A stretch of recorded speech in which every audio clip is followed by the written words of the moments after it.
पिता, पुत्र और पवित्र आत्मा के नाम में आमीन। जय मसीह की सभी को। मैं आकाशदीप मरांडी और आज हम पाठ पढ़ेंगे 24 जून मंगलवार का संत योहन बपतिस्मा का जन्म। पहला पाठ ईसायास अध्याय 49 पद संख्या 1 से 6। दूरवर्ती द्वीप मेरी बात सुनो, दूर के राष्ट्रों कान लगाकर सुनो। प्रभु ने मुझे जन्म से पहले ही बुलाया। मैं माता के गर्भ में ही था जब उसने मेरा नाम लिया।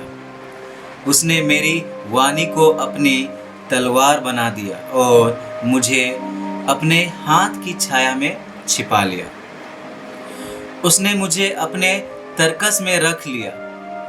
उसने मुझसे कहा, तुम मेरे सेवक हो, मैं तुम में अपनी महिमा प्रकट करूंगा। मैं कहता था, मैंने बेकार ही काम किया है, मैंने व्यर्थ ही अपनी शक्ति खर्च की है। प्रभु ही मेरा न्याय करेगा, मेरा पुरस्कार उसी के हाथ में है। परंतु जिसने मुझे माता के गर्भ से ही अपना सेवक बना लिया है, जिससे मैं याकूब को उसके पास ले चलूं और उसके लिए इज़राइल को इकट्ठा कर लूं, वही प्रभु बोला। उसने मेरा सम्मान किया, मेरा ईश्वर मेरा बल है। उसने कहा, याकूब के वंशों का उद्धार करने तथा इज़राइल के बचे हुए लोगों को वापस ले आने के लिए ही तुम मेरे सेवक नहीं बने। मैं तुम्हें राष्ट्रों की ज्योति बना दूंगा, जिससे मेरा मुक्ति विधान पृथ्वी के सीमांतों तक फैल जाए। दूसरा पाठ प्रेरित चरित्र अध्याय 13 पद संख्या 22 से 26। इसके बाद ईश्वर ने दाऊद को उनका राजा बनाया और उनके विषय में यह साक्ष्य दिया, मुझे अपने मन के अनुकूल एक मनुष्य यिशै का पुत्र दाऊद मिल गया है। वो मेरी सभी इच्छाएं पूरी करेगा। ईश्वर ने अपनी प्रतिज्ञा के अनुसार उन्हीं दाऊद के वंश में इज़राइल के लिए एक मुक्तिदाता अर्थात ईसा को उत्पन्न किया।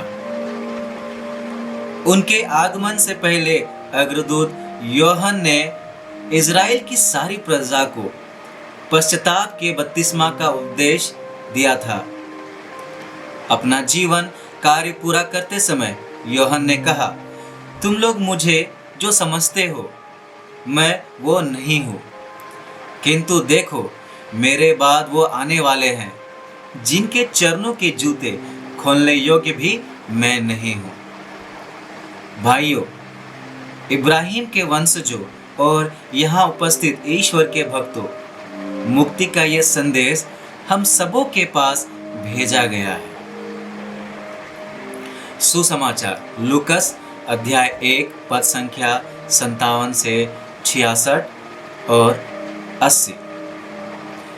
एलिजाबेथ के प्रसव का समय पूरा हो गया और उसने एक पुत्र को जन्म दिया। उसके पड़ोसियों और संबंधियों ने सुना कि प्रभु ने उस पर इतनी बड़ी दया की और उन्होंने उसके साथ आनंद मनाया। 8वें दिन वे बच्चे का खतना करने आए। वे उसका नाम उसके पिता के नाम पर जकरियस रखना चाहते थे, परंतु उसकी मां ने कहा, जी नहीं, इसका नाम योहन रखा जाएगा।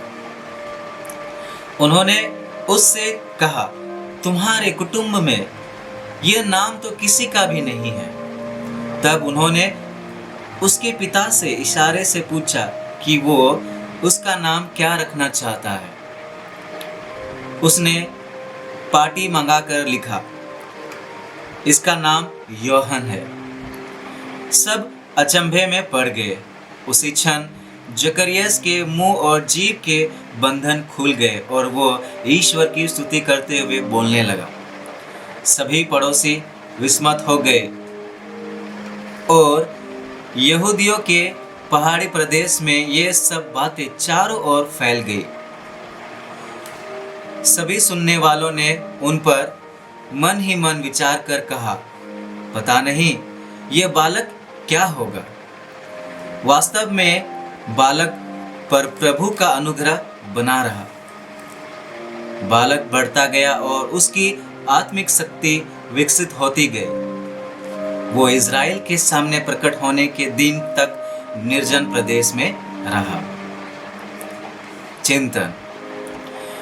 संत योहन बपतिस्मा का पर्व हम लोगों के बुलाहट की कहानी पर प्रकाश डालता है। संत योहन की बुलाहट को सक्रिय करने में न केवल खुद संत योहन की बल्कि उनके माता पिता की भी अहम भूमिका थी, जिन्होंने सर्वप्रथम कृतज्ञता पूर्वक उन्हें ईश्वर के हाथों सौंप दिया। वहीं संत योहन बपतिस्मा ने खुद भी अपने परिवेश की परिकल्पना की। दूसरों से अलग एकांत प्रार्थना और उपवास के द्वारा उन्होंने लोगों को सत्य की राह पर चलते हुए लोगों को ख्रिस्त की ओर आकर्षित किया।